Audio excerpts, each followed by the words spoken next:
Hey everybody, so I'm going to be doing me and Harlan's 4-month update. He will be 4 months old in like 2 to 3 days, so yeah, on the 26th.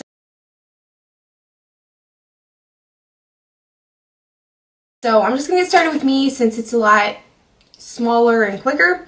I still pump about every 8 hours. I am kind of deciding to dry up, as they call it, because it's like TMI, so if you don't want to listen to this, just scoot on board, but my actual nipples are super red from, I've been pumping for almost 5 months exclusively, so, and they're just starting to look really, really damaged, so I just kind of want to get rid of my pump. I hate looking at it, I hate my pump, I just hate it. So I think since we have a lot of stock in our freezer, that I am just going to like only pump when I feel like really full instead of actually looking at the clock.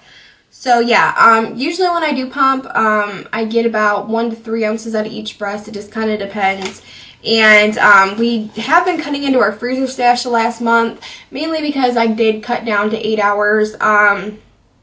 We used all of July's, but that was only 16 bags, so that's not that big of a deal. And we're about halfway through August, but we have like 30 bags in there.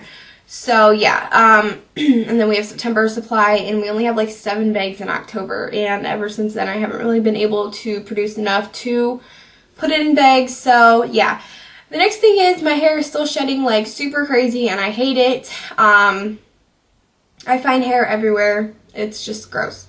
I do have a clogged milk duct. I think that's what it is. I have like a white dot in my actual nipple, and I decided to squeeze it to see when I was in the shower if anything would come out, and a really like hard, long white thing came out, and then it filled right back up in a few hours, and yeah, so I don't know if that's clogged milk duct or not, but yeah, I have that. And then also on my other breast, around the areola, I've had it since I began breastfeeding. I have like 4 little dots that you can get stuff out of too, that's like hard and white, so I don't know. Hopefully it'll go away. I was sick majority of this month, mainly just like a head cold type of thing, and I feel like I've gained weight, but I don't know if that's just my head playing with me or not. Everybody says it looks like I've lost more weight, but I feel like I've gained weight, so yeah, especially because Tim Tams, I bought like the whole stock like 4 or 5 times, so yeah. Anyways, as for Harlan, he laughs a lot, as always. He still does his hey, hey sound.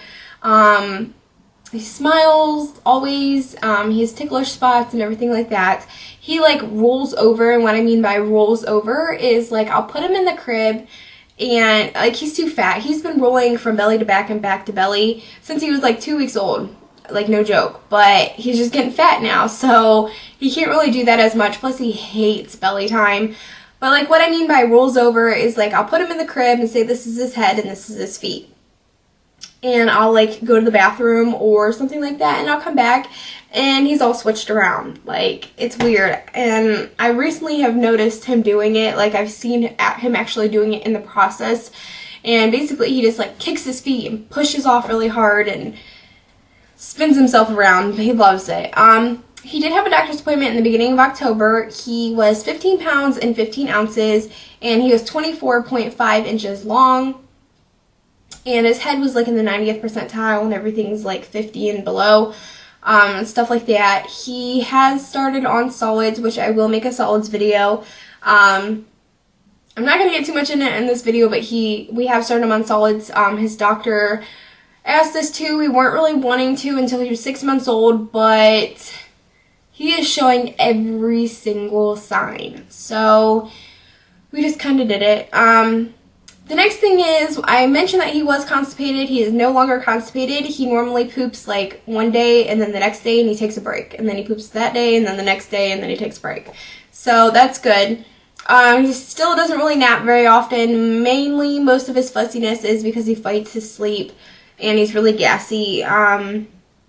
His naps don't really last that long, maybe 20 minutes to a half an hour, so that's kind of annoying. He loves to pull hair, and my hair is never down unless I'm making a video or it's like something special going on in our life. So he still just like pulls my baby hairs when my hair is up. He loves his Becco Gemini carrier. He loves it. He just loves being in that thing, and we wear it around the house. We wear it at people's houses. We wear it to the store. We just love it. The next thing is in January he goes back for his 6-month updates and like checkup thing. But the thing is with our doctor, she doesn't have a contract with our insurance, so we have to go to the health department to get his shots now because we switched doctors. And I mean, that's fine and everything, but I guess there is a limited supply on Pentosil, which is the Hib, the DTaP, and the polio all in one. So yeah, he can't really get that because he got the last one. So I'm probably gonna have to like do some research and find somewhere else that has it. Around here, like, it's a big shortage in the United States, I guess, but I really don't want him to get the Hep B until he's older, so I'm just kind of have to like try and figure something else out. But his doctor also mentioned that she might want us to delay his shots until he's 8 months old, his 6-month shots until he's 8 months old, because it's really not that big a deal because he doesn't have to get any more shots till he's a year old. So yeah, I don't know. We'll just have to talk about it and decide from there. So I think we're kind of going to go with delaying his shots probably until the Pentosil gets around here, because at age 1 they get the MMR, the flu, and the chickenpox, and he's not getting none of those. So it doesn't really matter because he's probably not going to even get 1-year shots. So yeah, that's basically that. There was like a problem between like the rotatags, the oral virus or the oral vaccine that they get.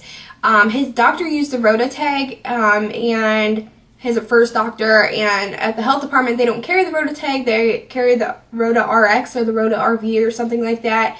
And so now he has to go in the end of December and get another one of those because I guess it cancels out the rototag. I don't know, so that kind of sucks, but it's just oral. He doesn't really care that much about that one.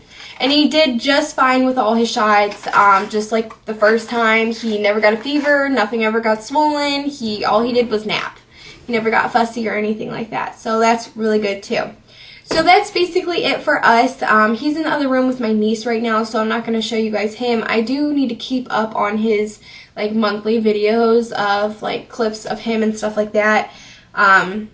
It's just so hard. So yeah, I'll talk to you guys soon. Bye.